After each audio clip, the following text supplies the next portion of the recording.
PTI के Saifullah अब्रो senate इंतखाबात के लिए नाअहल करार दे दिए गए हैं। अहम खबर से आपको आगाह कर रहे हैं। सैफुल्लाह अब्रो सेनेट इंतखाबात में हिस्सा नहीं ले सकते। शाहिद हुसैन हमारे साथ मौजूद हैं, बात कर लेते हैं उनसे। शाहिद हुसैन, बताइएगा क्या एतराज़ात लगाए गए हैं इन पर? जी बिल्कुल, ये रिटर्निंग अफसर की जानिब से जो कागजात नामजदगी मंजूर हुए थे सैफुल्लाह अब्रो के, जिनका ताल्लुक पीटीआई से है और उसके खिलाफ अपील इलेक्शन ट्रिब्यूनल में दायर की गई थी। उसमें एतराज़ात लगाए गए थे कि एक तो टेक्नोक्रेट की जो उम्मीदवार के तौर पर इनको लाया गया है वो उसके म्यार पे पूरे नहीं उतरते। दूसरा, इनके जो असासजात है वो मुसलसला के बाद जो उनमें इजाफा हुआ और जो फैमिली और इसके अलावा जो कारोबारी तजुर्बा बताया गया वो भी म्यार पर पूरा नहीं उतरता। दोनों फरीकैन के वकला ने दलाइल दिए। तकरीबन एक घंटे से ज्यादा इस केस की समाअत हुई। अदालत ने अब करार दिया है कि जो सैफुल्लाह अब्रो हैं वो टेक्नोलॉजी पर जो म्यार है उस पर पूरा नहीं उतरते, इसलिए जो रिटर्निंग अफसर के फैसले के खिलाफ जो अपील दायर की गई थी उसको मंजूर किया गया है और अब जो सेनेट इंतखाबात है उसमें सैफुल्लाह अब्रो जो है हिस्सा नहीं ले सकते, उनको नाअहल करार दे दिया गया है। शाहिद हुसैन, बहुत शुक्रिया आपका। पीटीआई के सैफुल्लाह अब्रो सेनेट इंतखाबात के लिए नाअहल करार दे दिए गए हैं। अहम खबर से आपको आगाह कर रहे हैं। सैफुल्लाह अब्रो सेनेट इंतखाबात में हिस्सा नहीं ले सकते। शाहिद हुसैन हमारे साथ मौजूद हैं, बात कर लेते हैं उनसे। शाहिद हुसैन, बताइएगा क्या एतराज़ात लगाए गए हैं इन पर?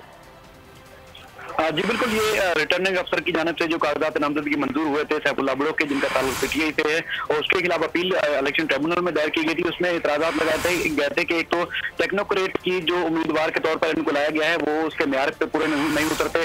दूसरा, इनके जो असासजात है वो मुसलसला के बाद जो उनमें इजाफा हुआ और जो फैमिली और इसके अलावा जो कारोबारी तजुर्बा बताया गया वो भी म्यार पर पूरा नहीं उतरता।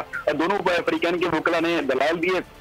तकरीबन एक घंटे से ज्यादा इस केस की समाअत हुई। अदालत ने अब करार दिया है कि जो सैफुल्लाह अब्रो हैं वो टेक्नोलॉजी पर जो म्यार है उस पर पूरा नहीं उतरते, इसलिए जो रिटर्निंग अफसर के फैसले के खिलाफ जो अपील दायर की गई थी उसको मंजूर किया गया है और अब जो सेनेट इंतखाबात है उसमें सैफुल्लाह अब्रो जो है हिस्सा नहीं ले सकते, उनको नाअहल करार दे दिया गया है। शाहिद हुसैन, बहुत शुक्रिया आपका।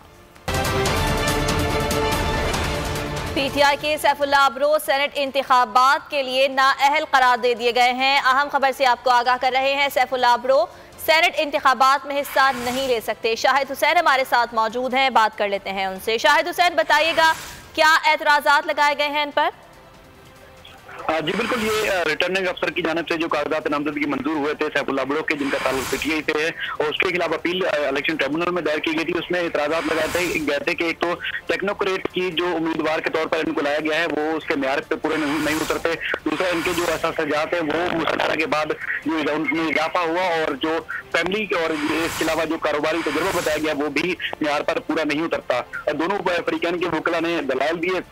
तकरीबन एक घंटे से ज्यादा इस केस की समाअत हुई। अदालत ने अब करार दिया है कि जो सैफुल्लाह अब्रो हैं वो टेक्नोलॉजी पर जो म्यार है उस पर पूरा नहीं उतरते, इसलिए जो रिटर्निंग अफसर के फैसले के खिलाफ जो अपील दायर की गई थी उसको मंजूर किया गया है और अब जो सेनेट इंतखाबात है उसमें सैफुल्लाह अब्रो जो है हिस्सा नहीं ले सकते, उनको नाअहल करार दे दिया गया है। शाहिद हुसैन, बहुत शुक्रिया आपका।